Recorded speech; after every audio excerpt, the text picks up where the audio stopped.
We're going to move into the question and answer period now, and that will be run by Jim Sacco, who's been patiently waiting here with his little basket.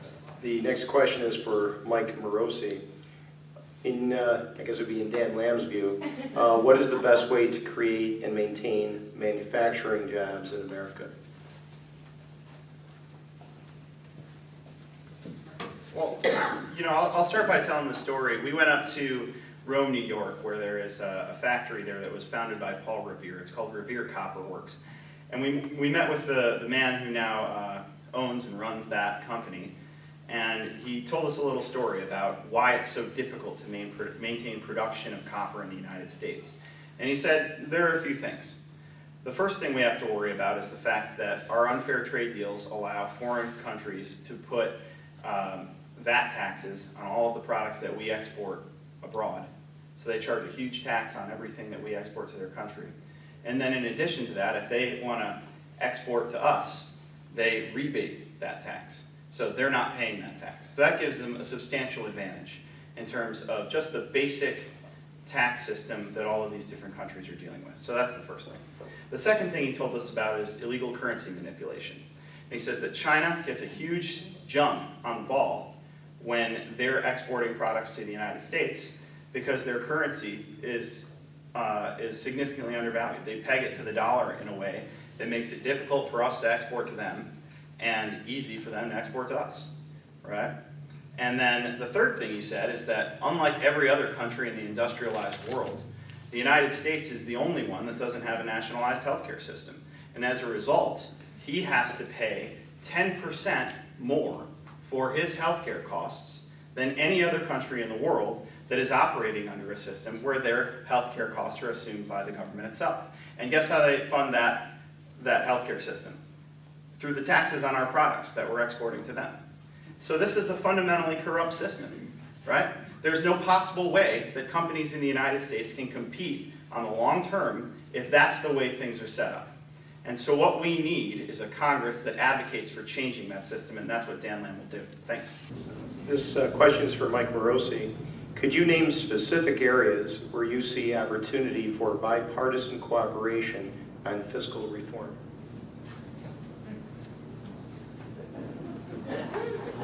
Bring up that crystal ball. Yeah, if I can do that, I think that... Okay, miracle worker, let's hear this. Right. Well, I think that many in the parties are very closer than you might think. I think one of the things that has been a real hindrance to progress in terms of creating a long-term budget plan is this idea that we're not going to look at the revenue side of the equation at all, that we're going to rely entirely on cuts in terms of making sure that we no longer have a budget deficit, and also talking about immediate cuts that could jeopardize economic growth according to the Congressional Budget Office, according to the Federal Reserve, according to every institution that you look at. So if we rapidly cut and shrink the size of the government today, right now, that's going to have an impact for GDP. Remember, the first part of GDP is government. So we have to look at the consequences of immediate cuts taking place that are drastic. And I think that some folks on the Democratic side think that the Republican side is being a little too aggressive and not looking at the revenue side of the equation, and I think that's a problem. And I think that some on the Republican side say that the Democrats are too focused on raising taxes and not focused enough on real cuts. But I think the good news is that there's a lot of room in the center on this debate. And I think the important thing is that Mike is right. We do need a budget. We do need a budget that covers a long period of time and that carries this country into a brighter fiscal future. And I think we're not going to get it done without Democrats and Republicans working together. So if we can't do that, then it's time to elect new leaders. And what we've seen in this current Congress is that they're incapable of doing that. Dan is going to be somebody who works across the aisle to get that done. And I think that if there's anything that we know about the current Congress is that they're completely incompetent on this issue. And that's why we need some change. So thanks so much. Question is for Mike Morosi. What is your stance on the federal role regarding hydrofracking in New York? Well, I'll talk about Dan Lamb's position on this issue, if that's okay. I'm not on the ballot this November.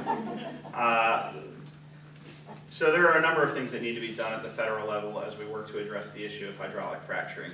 The first thing that needs to be done is we need to ensure the completion of a strong Environmental Protection Agency study that is currently ongoing that will determine all of the risk factors in terms of what hydraulic fracturing does to drinking water in the different places throughout the country where the practice is currently being performed and where it might be performed.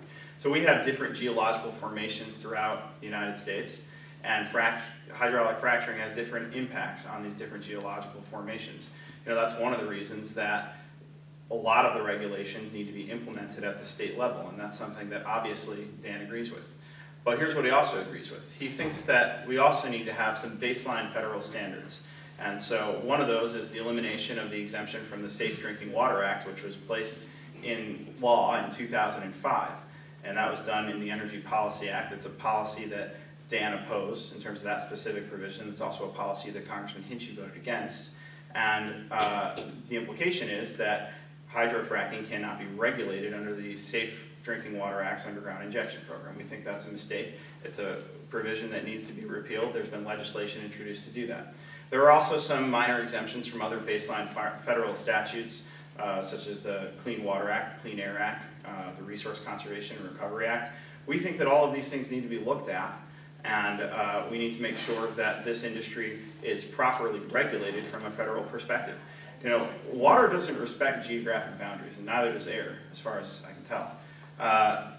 The same air in New York as the air we breathe in Pennsylvania, the same water, the Susquehanna River, flows up from Pennsylvania and then back into Pennsylvania. There is a federal role here that's clear and obvious, and Dan believes firmly that we need to take a look at all of these different regulations and address them. Thanks.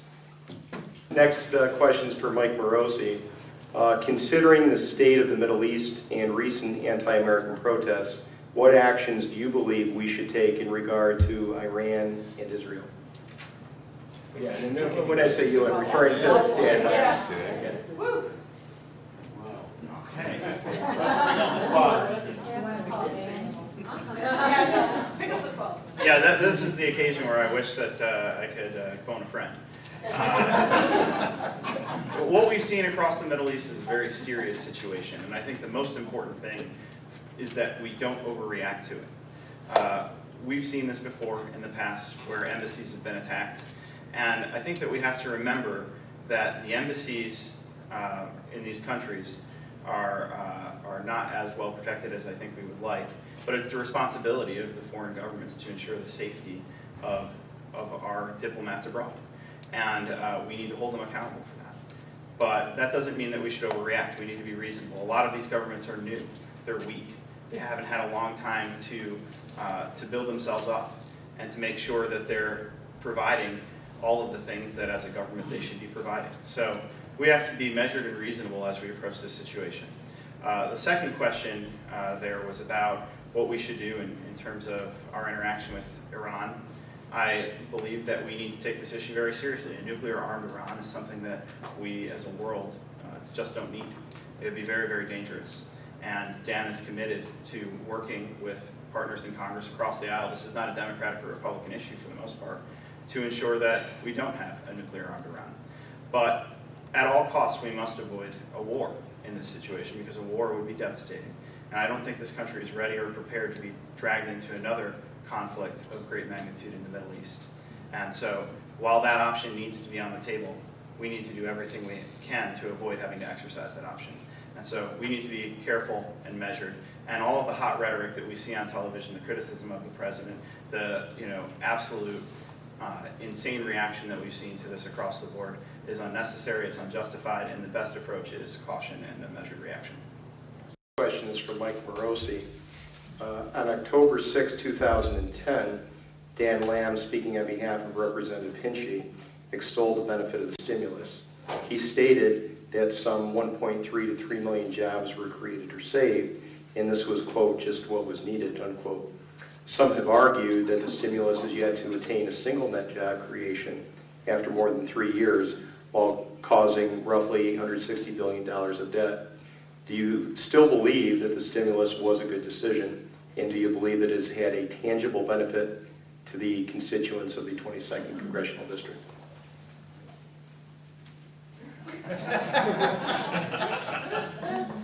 Well, I think Dan was making a really good point back then. And I think that one of the tricks in that question that you just laid out is a single new net job. So it did, in fact, create millions of jobs throughout the country through, and remember, a third of this was tax cuts. A good percentage of it was investment in infrastructure and energy and weatherizing homes. And everybody likes to make fun of weatherizing homes unless you're a construction worker who weatherizes homes. So it did actually put a great number of people back to work. And what we saw is a gradual increase in GDP. We saw the economy begin to grow ever so slightly. It wasn't fast enough. It wasn't as big as it needed to be. But what we also saw is a financial system that honestly couldn't recover from the blow that it took in the 2008 financial collapse. So we had this collapsing financial system. We had devastating loss of jobs that was occurring as President Obama was taking office. And one of the only things that occurred, which helped to dial that back a little bit, was the Recovery Act. And there's a great article on the Washington Post's website. It was written by a guy named Ezra Klein. And he goes through all of the economic literature, all of it, every study that's been done about the stimulus. There are 12 or 13. And all but one say that the stimulus did what it was supposed to do. It created a great number of jobs. Now, it didn't create enough to overcome the jobs that we lost as a result of the recession that was created by the financial collapse, but that doesn't mean we shouldn't have done it. And I think that there are millions of teachers who are put back to work. There are firefighters who are allowed to stay on the job because we saw state budget crises and local budget crises. And the only way to stave off that was to inject some additional funds into those governments. And it worked. It did do those things. So was Dan correct to say that the stimulus reduced unemployment, that the stimulus did create jobs? Yes. Did it reduce unemployment? No, because unemployment continued to rise because we had a much bigger financial crisis than I think anyone ever recognized. So I think it was absolutely the right thing to do, and I think that we ought to be thinking about what we can do to encourage job creation now. And there are a lot of proposals on the table to invest in infrastructure. In fact, Dan's opponent is talking about the need for infrastructure investment and talking about why the transportation authorization bill was a good idea. So what I don't understand is if the transportation bill that the Republicans are now hailing as a great achievement can create jobs through investment in roads and bridges, then why can't the stimulus, which did the exact same thing, achieve the same end? So there's a little bit of dishonesty that's going on here, and what we need to do is take a practical look at what this bill really did. Thanks. Hi, Mike. How you doing? It's Michael. I know. Yeah. Okay. I want to just ask one. Do you have an official position with Dan? Right. I'm Dan Lamb's campaign manager. Okay. And I sent Dan an email. Right. See questions. One of which was answered by yourself. Right. You know when you get the answer? I got to take a look at it. I need to look through the email and go through those questions. But after we have a moment to go through it, then we'll get it off to you. Yeah, I'm looking forward to speaking to him. So one question. When you were answering in reference to the Iran question, Right. now the very beginning part of that, Right. and I just want to make sure that this was clear. Sure. The first part was from your perspective, or were you speaking on behalf of Mr. Lamb's campaign? The first part. Right. Well, I think. You were mentioning so I wasn't. Yeah, I shouldn't have been saying that. I think the point I was trying to make was that what happened in that part of the world is an absolute tragedy. That the death of our ambassador, the death of the men and women who were serving over abroad, that's something that is truly, truly tragic. And I know that's a sentiment that Dan shares. And that was the point I was trying to make, and I'm sure it's something that Dan would absolutely agree to. I just wanted to have a clarification because there was something else. So Yeah, sometimes as a public speaker, you get to reference the person you're really talking about. But I think towards the end of that question, I did try to indicate that that was Dan's position.